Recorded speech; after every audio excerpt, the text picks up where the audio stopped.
बच्चों, क्या हाल चाल? सब बढ़िया। तो आइए आज हम लोग पढ़ेंगे क्लास 12 कोऑर्डिनेशन कंपाउंड का एक छोटा सा topic, oxidation number. Oxidation number definition होता है charge present on central metal atom in complex compound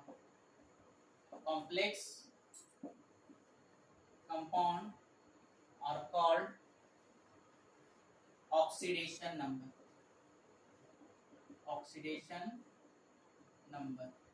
यानी कि किसी भी सेंट्रल मेटल एटम पर जो चार्ज प्रेजेंट होता है उसी को हम लोग बोलते हैं ऑक्सीडेशन नंबर। आइए एक एग्जांपल से समझते हैं।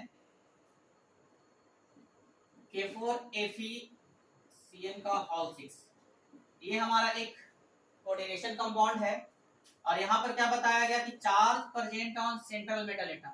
तो ये जो होता है सेंट्रल मेटल एटम होता है। तो सेंट्रल मेटल एटम पे जो चार्ज होता है उसी को हम लोग बोलते हैं ऑक्सीडेशन नंबर। अब देखिए यहाँ पर पोटेशियम का चार्ज होता है +1 और ये पोटेशियम 4 है तो 4 से मल्टीप्लाई कर देंगे, फिर प्लस का साइन। अब यहाँ पर सेंट्रल एटम Fe है तो इसको x मान लेंगे और साइनाइड एक नेगेटिव लिगैंड है तो इसका वैल्यू जो होता है -1 होता है। तो प्लस -1 इंटू 6 इक्वल टू 0। तो 4 plus x minus 6 equal to 0। तो 4x माइनस 2 इक्वल टू 0, तो x इक्वल टू 2। यानी आयरन का ऑक्सीडेशन नंबर जो होगा वो 2 होगा। नेक्स्ट एग्जांपल समझते हैं। NiClCO whole 4।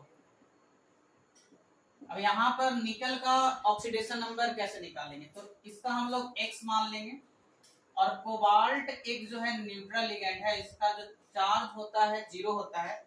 0 into 4 equal to 0 करेंगे तो x इक्वल टू जो होगा 0 आ जाएगा।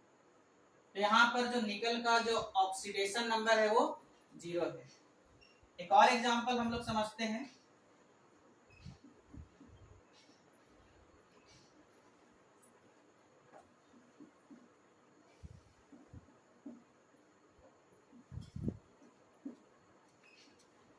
इस तरह का अगर दिया हुआ रहेगा तो कैसे निकालेंगे?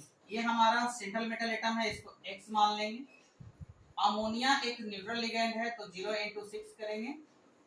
क्लोरीन नेगेटिव, इसका चार्ज होता है -1 होता है तो 1 इंटू 3 इक्वल टू 0 करेंगे। तो x, अब यहाँ पर देखिए 0 से करेंगे तो 0 हो जाएगा। -3 इक्वल टू 0 तो x इक्वल टू 3। तो यहाँ पर जो प्लेटिनम का जो ऑक्सीडेशन नंबर निकला वो 3 है।